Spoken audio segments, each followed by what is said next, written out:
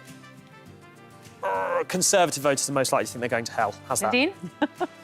I say Green voters because they're the most pious, most likely to think they're going to believe in heaven. God. OK. And that's true. And To hell? yeah, Conservative MPs deserve to believe they're going to hell. Well, I can let you know that you're both wrong on those answers. Let's have a look at the right answers. So, is this the right one? Yes, it is. So, Conservative voters are going to go to heaven. Well, they think they're going to go to heaven. And Green voters think they're the most likely to go to hell. God. What do you think about that, eh? It is just based on religion then, rather than on Chris is pious struggling things. here. He wants OK, to win. so the next I one. do. I don't know if you've been watching Traitors, but if they were to go on Traitors, which group of voters would rather be traitors and which group want to be faithful? Let's start with you first, Nadine.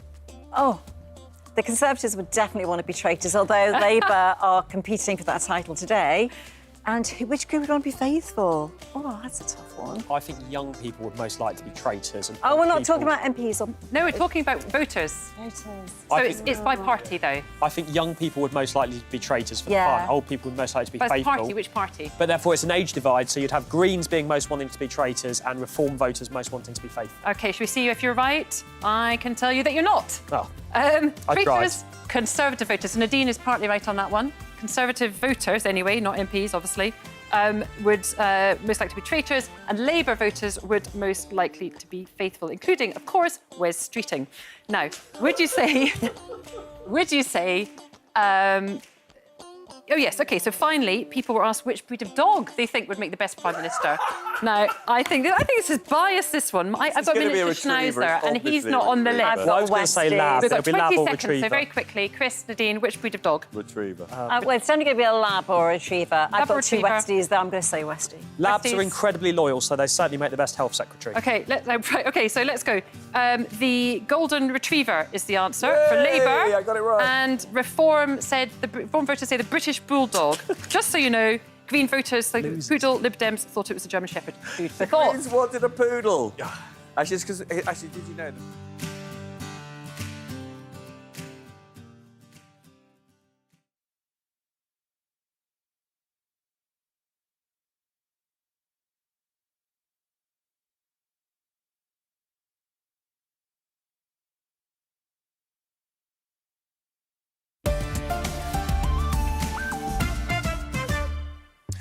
Welcome back. Now, in the second part of my interview with Ken Clarke, I pointed out that the government needs initiatives to improve economic growth. Ken Clarke, has been one of the longest-running enthusiasts for the European Union. So I asked him whether one of the government's new approaches to trying to get growth should be rejoin the EU, or anyway, just much closer and better trading relationships with the EU. What did he think? I think politically you can't rejoin the European Union at the moment. It would cause the same nightmare divisions and crisis as it did before. I do think Brexit played a key part. It's doing continuing damage to our economy. But if you were them on that basis, would you be trying to get better terms of trade, rejoin the single market, rejoin the customs union? Yes, I wouldn't rejoin the European Union.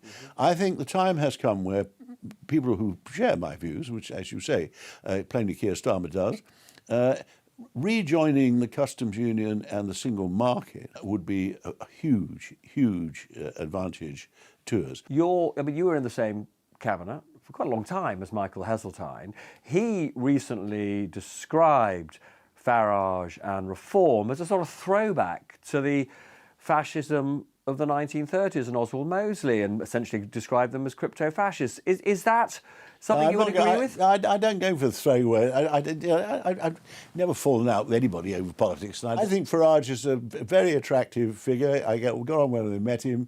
He's got political skills which nobody else has. He's hit the public mood. Here's this larger-than-life figure who isn't a conventional politician, and here we can show how angry we are with the parties that try to have policies for government and have governed us traditionally. You'll have seen that the BBC is in a spot of bother. Its Director General and its Head of News both resigned, charges of quite serious mistakes being levelled at it. The Conservative leader, Kemi Badenoch, says that it is institutionally biased. Do you think that's true of the BBC? Not sure what she means by that. I'm a great fan of the BBC. I mean, it's one of our most important national institutions. Should stay absolutely rooted in the principles and the way it is. I'm totally opposed to Donald Trump. I think it's a disaster for world politics. So if you were the BBC, presumably what you've just said, you wouldn't pay him a penny in compensation? No, I wouldn't, but you'll have to, probably. He goes for about 15 million usually.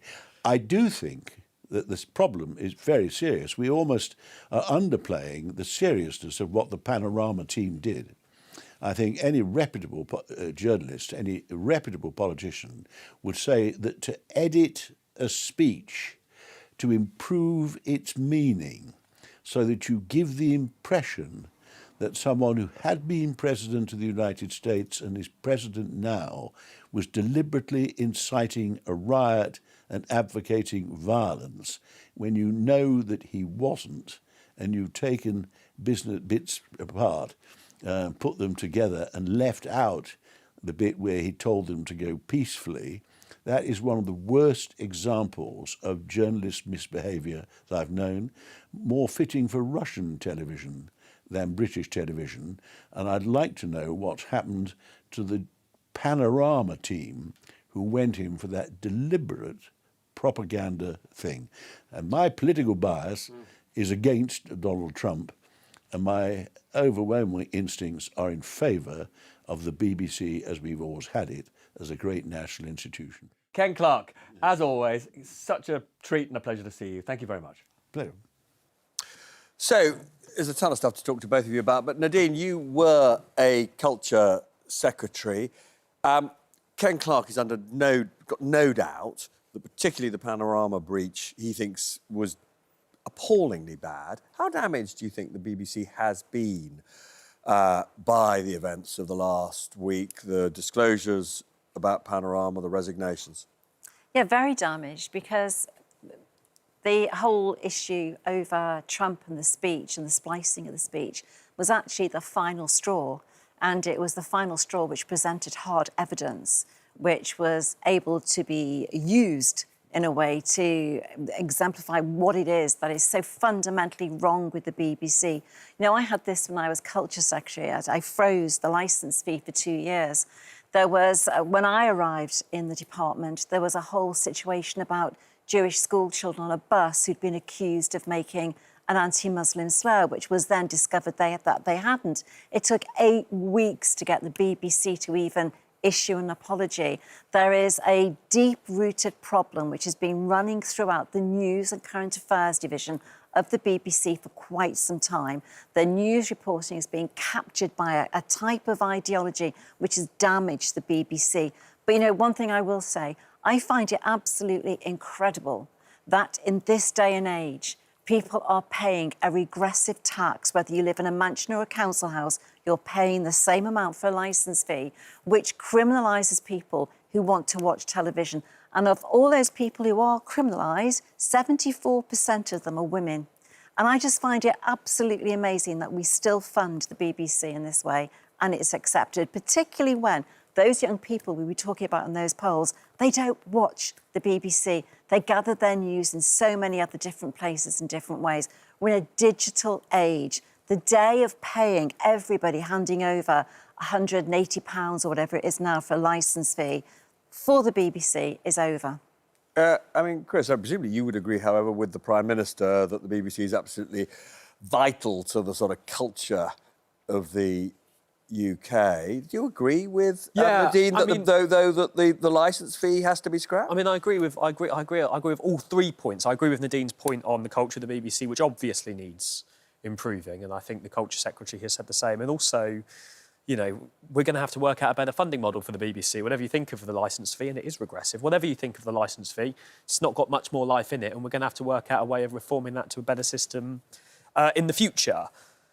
But, look, we live in an era where one of the things that's noticeable is that people are increasingly getting information completely different places. You know, even if you get your information from Twitter, you're still seeing a completely different universe and set of tweets to what your neighbour would be in. And I think that's really difficult for a society. And I think that makes me incredibly uncomfortable, that we're all living in these increasingly different realities. What's best about the BBC and what stopped us from reaching the same situation as the US, for example, is that there is still one place which, in one way or another, most people interact with on a daily basis. I'd say there's two places. ITV as well. We're also committed to impartial accuracy. And ITV, where people come to go to and still see one truth that is mostly not perfect. God knows not perfect, but it's mostly trying to present the best possible version of what is happening. If other broadcasters like ITV and other programmes can present their news without, and we are living in a slightly post-truth world, but if they can present their news we're going to have to pick up this issue about impartiality is a vital one. I think we're going to have to pick it up again in a minute or two, because I am going to go to Justin King to talk about the economy in a second, but I should also point out that Ken Clarke, as you would imagine, had tons more of stuff to say. We didn't show you the whole interview, but you can see the whole of it on YouTube, on our Peston channel, and what's more, there is so much other amazing stuff on that channel. Don't go to it now, but go to it when the programme's over. Now, I'm delighted to be joined by Justin King, a friend of the show, former boss of Sainsbury. You now are in charge of the organisation, or you're chair of the organisation that runs the National Lottery. That's right. One of the things that I hear from so many businesses at the moment is that the uncertainty which has been going on now for weeks and weeks ahead of the budget, about which taxes are going to be going up, is that it's deterring businesses from employing people, from investing. How much damage is being done to the economy by this long wait for a tax-raising budget? Well, it's not just this budget. I mean, Ken Clarke just hit the nail on the head. A terrible mistake was made in last year's budget, brought about by the promises made in the manifesto. You showed earlier the disillusionment of young people and the changes made to the minimum wage, national insurance in last year's budget has been terrible news for the employment prospects of young people. It's another brick in the wall of that disillusionment, I think. And then, for whatever reason, the timing of this year's budget is spectacularly ill-advised. I mean, it is... it's almost willfully harmful. The level of consumer uncertainty that's been brought about. I'm a retailer, so I see it from a retail perspective. But, this is most retailers' golden quarter. And consumer uncertainty during such an important trading time has been tremendously bad news. And just this week, we've had data from the non-food part of retail and the food part of retail, both of which I've worked in, showing that essentially consumer confidence has stalled expenditure. And it is an extraordinary thing, because consumers actually have bigger savings than almost any point in modern history, but they are so anxious they're not dipping into it at all. The normal things that you would look to as a retailer as indicators of positive consumer sentiment and behaviour are things like, and it's an average, so it hides a multitude of sins, but are wages growing ahead of inflation? They have been for really quite a long time now. And things like the savings ratio, which shows disposable income, ASDA do an income tracker, which a lot of people now refer, that shows quite clearly that most people have more disposable income today than they did at this time last year. But they're not spending, and it's the level of confidence that's been undermined is quite extraordinary. And just very briefly, we do know, unless she changes her mind, which is altogether possible, but right now she is on a path to break the manifesto commitment, as I was talking to Ken Clarke, and put up the basic rate of income tax. In terms of the sort of options, is that the least worst option for her? from your point of view? Yeah, well, there were probably only two places that she could really go to raise the sums of money she's going to need to, and that's either income tax or VAT. I think the general view on VAT is that it's more aggressive than income tax, although we will have to see whether it's a flat increase through all of the bands or perhaps a higher increase at the higher bands to make it's a more progressive effect. But also it has an instant effect. Of course, it's an inflationary effect if you put it on VAT. And the worry from her point of view is that the Bank of England will cut interest rates more slowly if she puts... Exactly. That's why she's not going to do that. And so ultimately, therefore, if it's a straight race between the two, and I suspect it is, you're going to go to income tax every day. Justin, there's tons more I need to talk to you about. There's also tons more I need to discuss with Nadine and Chris, so come back in a minute or two.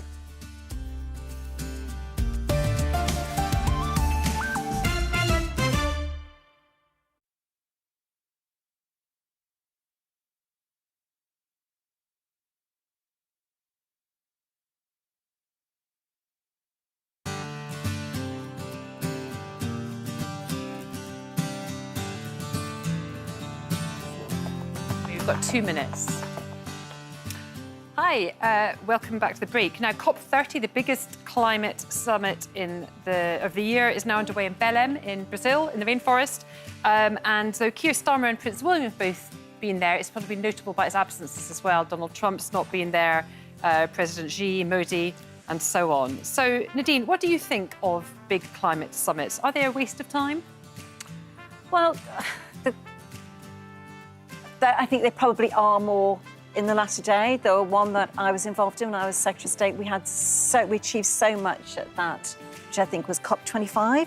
We achieved so much at that COP in terms of various targets. But of course, it's getting the countries who come to COP, who agree to the targets, then deliver them afterwards. And of course they don't. And we find out we're the only country that's actually abiding to everything that was agreed at. So I suppose from that basis, what's the point of them if people aren't going to agree to what is discussed? You said in 2022 that Rishi Sunak was wrong not to attend. I think it was COP27. Do you still stand by that? Yeah, because then we were actually achieving things in terms of water, commitments to... There were many commitments. I'm not sure. I'm not always been bought into net zero. I'm not without it being affordable for people to do it. But there were other achievements to do with climate change in terms of flooding that we got some great work done. But that's kind of, I think COP25 was the only really productive COP, and I think it's just fallen away since. Robert asked you earlier what was the similarity between Boris and Farage. Obviously, this is one issue they massively disagree on. His chair now, then? This is an issue they massively disagree on. So whose opinion on climate change do you agree with more, Boris Johnson's or Nigel Farage? Today, Nigel Farage. Nigel Farage, excellent. Right, OK, well, thanks very much for that. Is that it? That's it, I'm afraid. That wasn't long enough. Sure.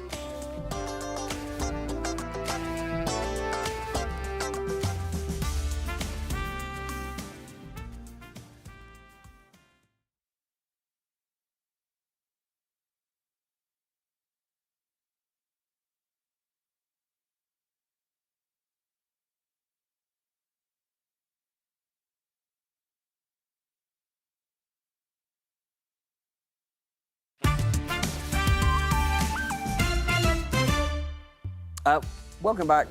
Justin King is still with me. Just before I go back to Justin, I'm going to pick up with Chris. As somebody who understands a lot about public opinion, we've talked about how this government booked itself in with its manifesto commitments, not raising VAT, income tax, national insurance. Did they have to make those commitments to win the election? No, they didn't. They didn't have to make those commitments at all. I doubt it moved the dial in the slightest. So are you frustrated that this has now become this enormous political issue because she's going to have to break the manifesto? We probably are going to have to make the manifesto commitments. We shouldn't have made those commitments, but look, we are where we are, and where we are is probably going to have to raise taxes, probably income tax in the budget, but we're going to have to do the right thing, and we're going to have to make sure we build up enough fiscal headroom so that people know that this is the last time and the last budget that we have to make difficult decisions, and we need to continue all of the work to ensure that we get the British economy. Nadine, you want to come in, don't you? Well, cutting public spending would be the right thing. Cutting the welfare budget would be the right thing. 3,000 people a day signing on to long-term sick. 2,000 a week a year ago. We can't afford that. I hope we don't forget that in this debate. If we are asking the British public to pay more, it is even more important that we are spending British public money effectively and efficiently. There is lots of waste in the British But you know she can't because her own MPs won't let her.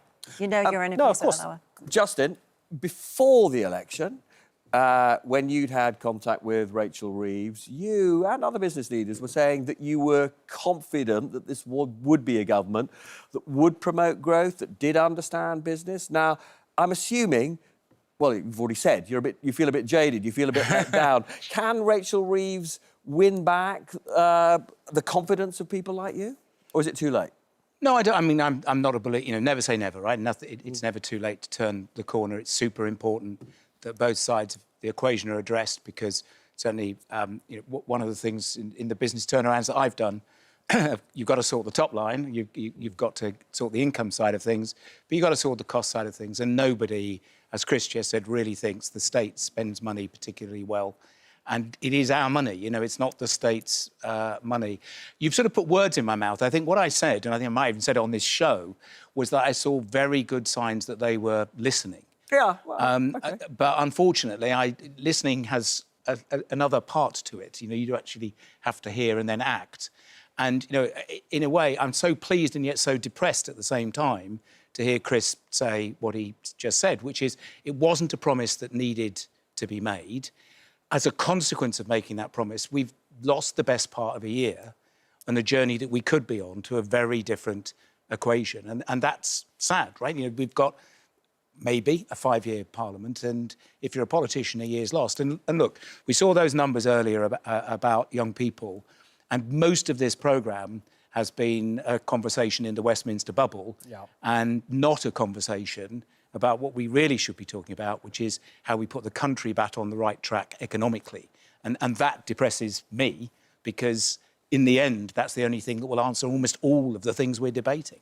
It is vitally important. And we've talked about on this programme the surge actually across pretty much all demographics, but particularly we've been talking about young people tonight, in support for the Greens and in support for reform. So let's just talk about reform for a second. Reform went into the election with massive unfunded tax cuts, 90 billion. Nigel Farage has now dropped them. Do you see, from your point of view as a business person, Reform turning into a more economically credible party?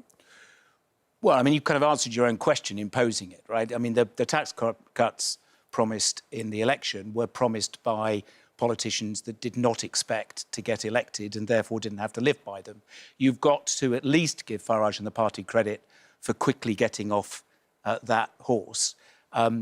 They shouldn't have, just as we said, the Labour Party shouldn't have made the promises it did, neither should they. And that's one of the reasons I'm sure the voters feel so cheated, because they did actually believe that the promises were being made by people that intended to keep them. And yet we're now sitting in here now saying, as almost a statement of fact, they were promises that were obviously not capable of being kept. But there's another reason, though, Robert, why Nigel Farage dropped that commitment. And that's the fact that Rachel Reeves has spent 100 billion outside the proposed spending commitment for this year. So she borrowed 40, taxed 40, and then spent an extra 100 billion. So there was no possible way that anybody moving forward could commit to tax. Well, Nadine, you're mixing up capital and revenue expenditure in doing that to sort of conveniently create the idea that it isn't actually Reform that have got off their commitments. It's just that the situation's 100 billion worse. That's not really true. And I think it's 60. All right, I'm being told annoyingly, although I have to say I could go on with this conversation for about at least another couple of hours. Sadly, I'm not allowed to. That's it. As soap opera fans know, when the same story of feuds and family dysfunction go on year after blooming year, it gets a bit dull. Keir Starmer, are you listening? Goodbye.